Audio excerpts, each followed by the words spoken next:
સુરેન્દ્રનગરના સાયલા સર્કલ પાસે બ્રિજ નીચે જાહેરમાં બે પરિવારો વચ્ચે મારામારી થઈ.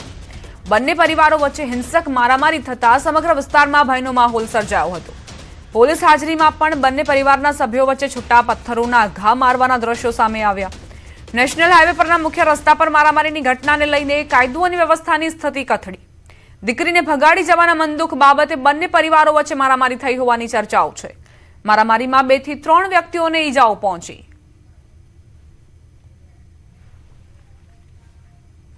ઉત્તર પ્રદેશના ઇટાવા જિલ્લાના ઉસરાહાર વિસ્તારમાં રમપુરા ગામમાંથી એક ચોંકાવનારો કિસ્સો સામે આવ્યો છે, જ્યાં જૂની અદાવતમાં પાડોશમાં રહેતા એક યુવકને લાકડી દંડા વડે બેરહેમીથી ઢોર માર મરાયો. આ મારપીટનો એક વિડીયો સોશિયલ મીડિયા પર વાયરલ થઈ રહ્યો છે, જેમાં તોફાની તત્વો યુવકને રસ્તા પર ઢસડીને નિર્દયતાથી મારતા જોવા મળી રહ્યા છે. જોકે ન્યૂઝ 18 આ વાયરલ વિડીયોની પુષ્ટિ નથી કરતું. આ હુમલા બાદ ભોગ બનનાર યુવકે સ્થાનિક પોલીસ સ્ટેશનમાં ફરિયાદ નોંધાવી છે, જેના આધારે પોલીસે ગુનો નોંધીને તમામ આરોપીઓ સામે કાયદેસરની કાર્યવાહી હાથ ધરી છે. વૃંદાવનમાં બાંકે બિહારી મંદિરના મુખ્ય માર્ગ પર શ્રદ્ધાળુઓની ભારે ભીડને નિયંત્રિત કરવા પોલીસ અને કેટલાક યુવકો વચ્ચે ઉગ્ર મારામારીની ઘટના સામે આવી છે. મનીપાડા વિસ્તાર પાસે પોલીસ કર્મીઓ દોરડા વડે બેરિકેડિંગ કરીને ભીડને રોકી રહ્યા હતા. એ દરમિયાન 3 થી 4 યુવકો જબરદસ્તીથી દોરડા નીચેથી નીકળીને આગળ જવાનો પ્રયાસ કરવા લાગ્યા, જે બાદ પોલીસે તેમને રોકતા વિવાદ વધ્યો, જેમાં યુવકો પોલીસ કર્મીઓ સાથે ઝપાઝપી કરતા અને તેમની વર્દી ખેંચતા જોવા મળ્યા. જે બાદ એક મહિલાએ વચ્ચે પડી સમગ્ર વિવાદને શાંત કરવાનો પ્રયાસ કર્યો. હાલ સમગ્ર ઘટનાનો વિડીયો સોશિયલ મીડિયા પર વાયરલ થઈ રહ્યો છે. સમાચાર વડોદરાથી. વાઘોડિયાના દખેડા ગામે ડમ્પર ચાલકનો કહેર. પૂરપાટ ઝડપે દોડતા ડમ્પરે મોટરસાયકલ પર જતા દંપતીને કચડ્યું. બંને પતિ પત્નીનું ઘટના સ્થળે મોત નીપજ્યું. દંપતી મોટરસાયકલ ઉપર દખેડાથી વાઘોડિયા જઈ રહ્યું હતું. 50 વર્ષીય ચંદ્રકાંત વસાવા અને 45 વર્ષીય હંસાબેન વસાવાનું મોત નીપજ્યું. પોલીસે બંનેના મૃતદેહ પીએમ અર્થે ખસેડ્યા છે અને આગળની કાર્યવાહી હાથ ધરી છે. દ્વારકા ઓખા હાઈવે પર ટેમ્પો ટ્રાવેલર્સમાં આગનો બનાવ. વરવાડા ગામ નજીક અચાનક ટેમ્પો ટ્રાવેલર્સમાં આગ ભભૂકી ઉઠી. સુરતથી પ્રવાસીઓ દ્વારકા દર્શન કરવા આવ્યા હતા. બેટ દ્વારકાથી દર્શન કરી પરત ફરી રહ્યા હતા. શિવરાજપુર નજીક ટેમ્પો ટ્રાવેલ્સમાં આગ લાગી. ટેમ્પો ટ્રાવેલર્સમાં સવાર તમામ મુસાફરો સુરક્ષિત રીતે બહાર નીકળ્યા. ફાયર વિભાગની ટીમને જાણ થતા ઘટના સ્થળે પહોંચી ફાયર વિભાગની ટીમે પાણીનો મારો ચલાવી આગ પર કાબુ મેળવ્યો. સદનસીબે કોઈ પણ મુસાફરને ઈજા નથી પહોંચી. તમામ સુરક્ષિત છે. ફરી 4 પગના આતંકની તસવીરો સામે આવી છે. ક્યાંક સિંહ માનવભક્ષી બન્યા છે, ક્યાંક દીપડાએ દેકારો મચાવ્યો છે. રસ્તે રખડતા ઢોરોનો પણ ત્રાસ ઓછો નથી. રાજ્યના અલગ અલગ વિસ્તારમાંથી 4 પગના આતંકની ડરાવનારી તસવીરો સામે આવી. માટે જ લોકો હવે તંત્રને કહી રહ્યા છે કે આ 4 પગના આતંકનું કંઈક કરો.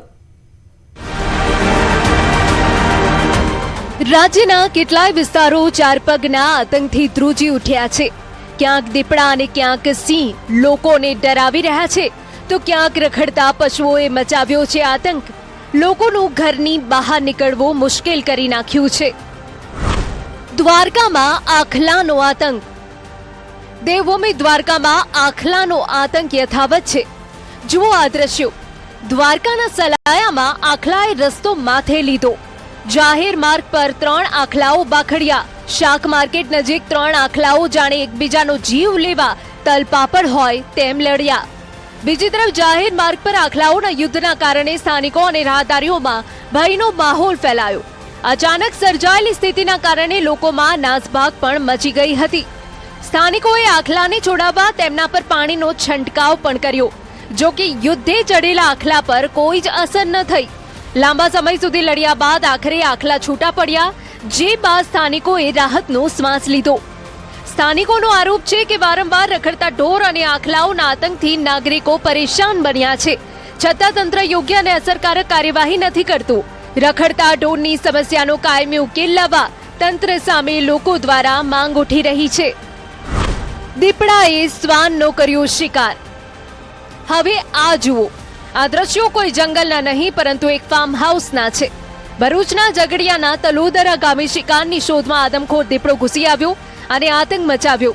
સીસીટીવીમાં જોઈ શકાય છે કે દબાયેલા પગે દીપડો આવે છે, ફાર્મ હાઉસમાં કૂદકો મારીને ઘૂસે છે અને થોડી જ વારમાં શ્વાનને જડબામાં પકડીને બહાર નીકળે છે. ઝઘડિયા તાલુકામાં છેલ્લા ઘણા સમયથી દીપડાઓની અવરજવર ચિંતાનો વિષય બની છે. અગાઉ માત્ર સીમ અને વગડાના વિસ્તારોમાં દીપડો દેખાતો, હવે માનવ વસાહત તરફ વળ્યો છે. તલોદરા ગામે ફાર્મ હાઉસમાં રાત્રિના અંધકારમાં એક ખૂંખાર દીપડો ત્રાટક્યો હતો. ફાર્મ હાઉસ કમ્પાઉન્ડમાં બાંધેલા પાલતુ શ્વાન પર દીપડાએ જીવલેણ હુમલો કર્યો અને તેને ફાડી ખાધો. સવારે આ ભયાનક દ્રશ્ય જોતા જ ફાર્મ હાઉસના માલિક અને સ્થાનિકોના જીવ તાળવે ચોંટી ગયા હતા. આ ઘટનાને પગલે સમગ્ર તલોદરા ગામમાં ફફડાટ ફેલાયો છે. સ્થાનિકોએ વન વિભાગ સમક્ષ તાત્કાલિક અસરથી દીપડા પ્રભાવિત વિસ્તારમાં પાંજરા ગોઠવી તેની ઝડપી લેવા માંગ કરી છે. રહેણાંક વિસ્તારમાં પહોંચ્યો જંગલનો રાજા. આ તરફ ભાવનગર જિલ્લાના પાલીતાણા તાલુકાના ડુંગરપુર ગામે સિંહે લટાર મારી. ડુંગરપુર ગામની બજારમાં સિંહ લટાર મારતો હોય તેવો વિડીયો સામે આવ્યો. ડુંગરપુર ગામના સ્થાનિક યુવકે મોબાઈલ કેમેરામાં વિડીયો કેદ કર્યાનો દાવો છે. વિડીયો વાયરલ થતા ઘરની બહાર ખુલ્લામાં સૂતા લોકોમાં ભયનો માહોલ છે. જો કે વન વિભાગની ટીમે સિંહને ટ્રેક કરી રહેણાંક વિસ્તારમાંથી દૂર ખસેડ્યો હોવાનો દાવો છે. સમગ્ર ઘટના અંગે શેત્રુંજી વન્યજીવ વિભાગે કહ્યું કે શેત્રુંજી ડુંગર પર હાલ 12 જેટલા સિંહો વસવાટ કરી રહ્યા છે. હાલ આ સિંહ પાલીતાણા, ડુંગરપુર સહિત આજુબાજુના વિસ્તારોમાં છે. વન વિભાગના કર્મચારી અને ટ્રેકરો રાઉન્ડ ધી ક્લોક સિંહોની ગતિવિધિ પર નજર રાખી રહ્યા છે. દીપડાએ કાકા ભત્રીજા પર કર્યો હુમલો. ગીર સોમનાથના ગ્રામ્ય વિસ્તારોમાં દિવસે અને દિવસે જંગલી પશુઓનો આતંક વધતો જાય છે. ક્યારેક સિંહ આતંક મચાવે છે તો ક્યારેક દીપડા દેકારો દે છે. ફરી એકવાર ગીર સોમનાથથી દીપડાનો આતંક સામે આવ્યો છે. થોડી ગામે કેળાના બગીચામાં કામ કરી રહેલા કાકા ભત્રીજા પર દીપડાએ હુમલો કરતા આ વિસ્તારમાં ફફડાટ ફેલાયો છે. કાકા માલાભાઈ મોઢકિયાની ઉંમર 48 વર્ષ છે, જ્યારે ભત્રીજા દિવ્યેશ મોઢકિયાની ઉંમર 19 વર્ષ છે. બંને રોજિંદા કામમાં કેળાના બગીચામાં વ્યસ્ત હતા ત્યારે જ અચાનક દીપડો બગીચામાં ધસી આવ્યો અને બંનેને લોહી લુહાણ કરી નાખ્યા. બંને ગંભીર રીતે ઈજાગ્રસ્ત થતા સારવાર માટે હોસ્પિટલ ખસેડાયા છે. એ વાડીએ હતા, નિરણ વાટતા હતા તો પાછળથી દીપડો આવીને હુમલો કર્યો છે. પછી એકવાર એને જાતે છોડાવવાનો પ્રયત્ન કર્યો તો છૂટી ગયા.